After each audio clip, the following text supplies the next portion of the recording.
Hi అండి, అందరికీ నమస్కారం. కూటమి ప్రభుత్వం ఏర్పడి చంద్రబాబు గారు ముఖ్యమంత్రిగా ప్రమాణం చేసి 2 సంవత్సరాలు పూర్తి చేసుకున్నటువంటి సందర్భంగా ఈ 2 సంవత్సరాల కాలంలో ప్రభుత్వం ప్రజలకు ఏ లబ్ధి చేకూర్చింది?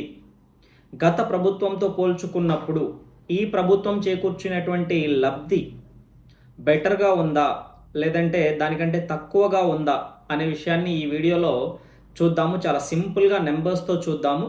మొదటగా మనము మత్స్యకారులు అంటే ఫిషర్‌మెన్‌కి సంబంధించి బెనిఫిట్స్ చూస్తే 1,25,000 కుటుంబాలకు వీళ్ళు ఇప్పటివరకు 250 కోట్ల లబ్ధిని చేకూర్చారు.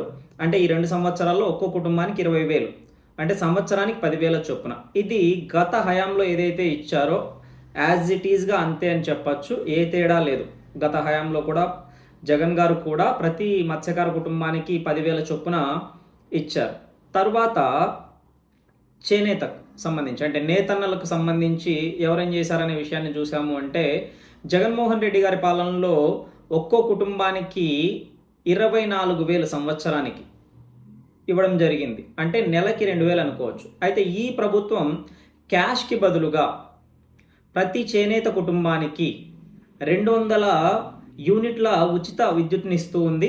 అలాగే పవర్ లూమ్స్ అంటే ఇక్కడ ఈ లూమింగ్ అనేది 2 మెషినరీ ద్వారా ఉంటుంది. ఒకటి హ్యాండ్ లూమ్స్, 2 పవర్ లూమ్స్. ఒకటి చేనేత, ఇంకోటి ఎలక్ట్రిసిటీ ద్వారా నడిచేది. ఈ పవర్ లూమ్స్కి 500 యూనిట్ల విద్యుత్ని ఉచితంగా ఇస్తుంది. అంటే ఇక్కడ మనం బెనిఫిట్ గమనించామంటే 200 యూనిట్ల విద్యుత్కి గత ప్రభుత్వంలో జగన్ గారు ఇచ్చిన దాంతో పోల్చుకుంటే తక్కువే. కానీ 500 యూనిట్ల విద్యుత్ అంటే పవర్ లూమ్స్ ఎవరైతే యూజ్ చేస్తూ ఉన్నారో వాళ్ళకి గత ప్రభుత్వంతో పోల్చుకుంటే చాలా ఎక్కువ బెనిఫిట్ లభిస్తుంది అని చెప్పచ్చు. దీని తర్వాత అన్నా క్యాంటీన్లు. ఇప్పటి వరకు 269 అన్నా క్యాంటీన్లు వర్కింగ్లో ఉన్నాయి. వీటి ద్వారా దాదాపు మనం గమనించాము అంటే 9,71,00,000 భోజనాలు ఇప్పటి వరకు ఇచ్చారు. ఎన్ని భోజనాలు? 9,71,00,000 భోజనాలని ఇచ్చారు. ఈ అన్నా క్యాంటీన్ అనే పథకం గత ప్రభుత్వంలో లేదు అనేది మనకందరికీ తెలిసినటువంటి విషయమే. అయితే నెక్స్ట్ రైతులకు సంబంధించి ఇప్పటి వరకు 46 లక్షల మంది రైతులకి 8,985 కోట్ల బెనిఫిట్ ఇచ్చారు. ఇక్కడ మనం స్పష్టంగా చూసాము అంటే గత ప్రభుత్వంలో రైతు భరోసా, ఇప్పుడు అన్నదాత సుఖీభవ. అయితే గత ప్రభుత్వంలో మొత్తంగా ఇచ్చింది 13,500 సంవత్సరానికి. అందులో కేవలం అంటే రాష్ట్ర ప్రభుత్వం వాటా, ఎందుకంటే పిఎం కిసాన్ ద్వారా మోడీ ప్రభుత్వం 6,000 ఇస్తుంది. అంటే రాష్ట్ర ప్రభుత్వం వాటా 7,500. ఇప్పుడు కూడా పిఎం కిసాన్ ద్వారా మోడీ ప్రభుత్వం 6,000 ఇస్తుంది. మొత్తంగా ఇస్తున్నది 20,000. అంటే ఇప్పుడు రాష్ట్ర ప్రభుత్వం వాటా 14,000. ఇక్కడ మనము గమనించాము అంటే తేడా, గత ప్రభుత్వంలో జగన్మోహన్ రెడ్డి గారు ఇచ్చింది 7,500 ఒక్కో రైతుకు సంవత్సరానికి. ఈ ప్రభుత్వంలో చంద్రబాబు గారు ఇస్తున్నది ఒక్కో రైతుకి 14,000 రూపాయలు. అసలు ఆల్మోస్ట్ డబల్ అని చెప్పచ్చు ఈ విషయంలో. అలాగే మనము విద్యార్థులకు తల్లికి వందనం, గత ప్రభుత్వంలో అమ్మఒడి కేవలం ఒక్కరికి మాత్రమే ఇచ్చారు. ఈ ప్రభుత్వంలో అసలు లిమిట్ అనేదే లేకుండా, ఇది కూడా గత ప్రభుత్వంతో పోల్చుకుంటే చాలా ఎక్కువ అని చెప్పచ్చు. లిమిట్ అనేది లేకుండా ఎంతమంది పిల్లలు ఉంటే అంతమందికి ఇస్తున్నారు. దీని ద్వారా ఇప్పటి వరకు లబ్ధి పొందిన వాళ్ళు 67.27 లక్షలు అంటే 67,27,000 మంది. మొత్తంగా 10,000 కోట్ల రూపాయలు ఇప్పటి వరకు లబ్ధి పొందడం జరిగింది.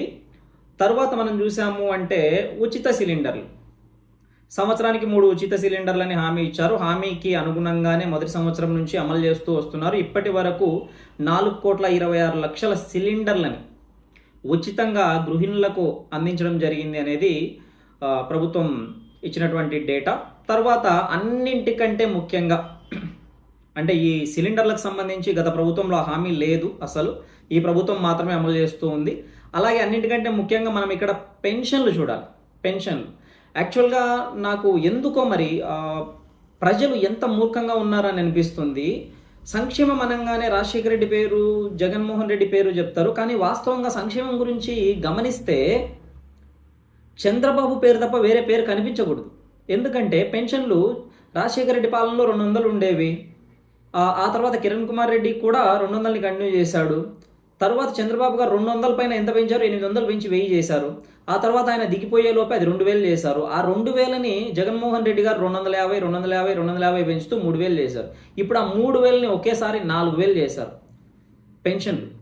అయితే ఇది కాదు ముఖ్యమైనటువంటి విషయం. ఇక్కడ 4 రకాల పెన్షన్లు ఇస్తున్నారు.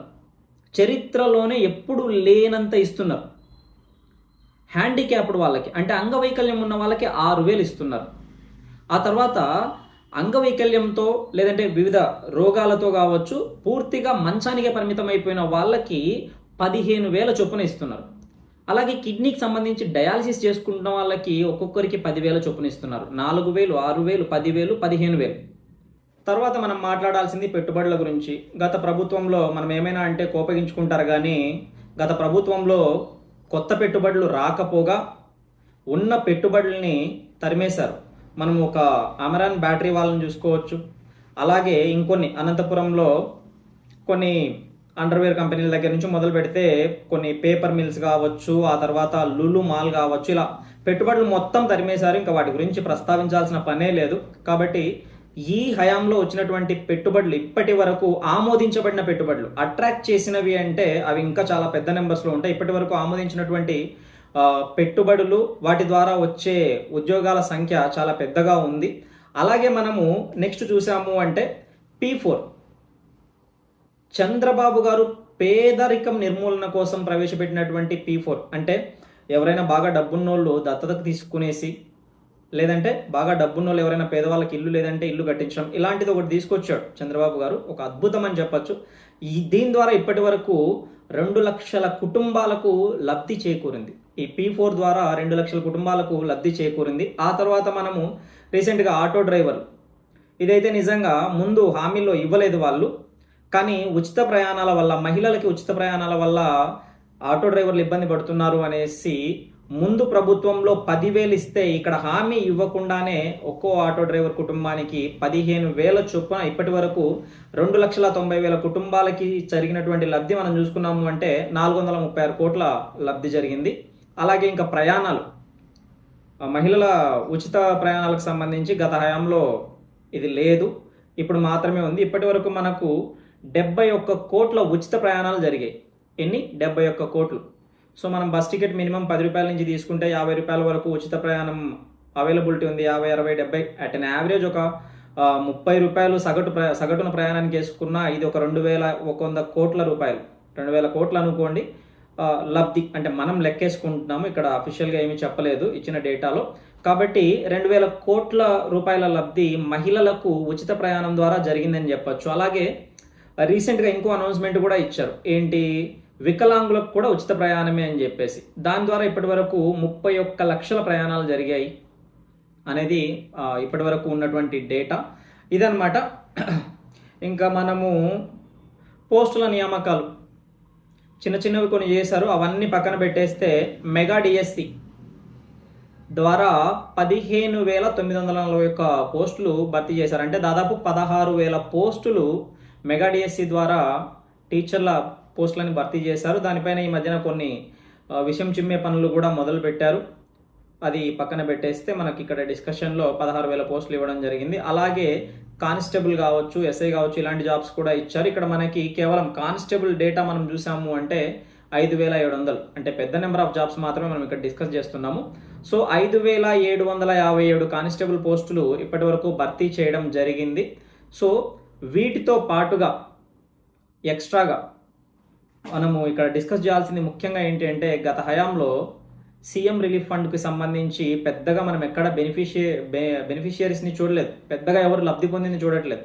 కానీ ఇప్పుడు ట్విట్టర్ వేదికగా ఎక్కడైనా సరే ఎవరైనా పేదవాళ్ళు పెద్ద పెద్ద ఖర్చులు పెట్టుకోవాల్సిన వైద్యం అవసరమైన సందర్భంలో నారా లోకేష్కి జస్ట్ ఒక ట్విట్టర్లో ట్వీట్ పెడితే చాలు, ఈవెన్ జగన్ గారి కోసం అందరినీ తిట్టి అందరితో చెడ్డపడ్డ ఆయన సామాజిక వర్గానికి చెందినటువంటి ఒక వ్యక్తి భాస్కర్ రెడ్డి అనుకుంటాను పేరు, వాళ్ళ నాన్నకు బాగలేదని జగన్ గారికి ట్వీట్ చేస్తే ఏమీ స్పందించకపోతే లోకేష్ గారిని అడిగిన వెంటనే స్పందించాడు. ఈ విధంగా సీఎం రిలీఫ్ ఫండ్, ముఖ్యమంత్రి సహాయ నిధి ద్వారా కోట్ల రూపాయల లబ్ధి చేకూరుస్తున్నారు. ఇంకా చెప్పాలంటే ఎమ్మెల్యేలని కూడా తిడుతున్నారు.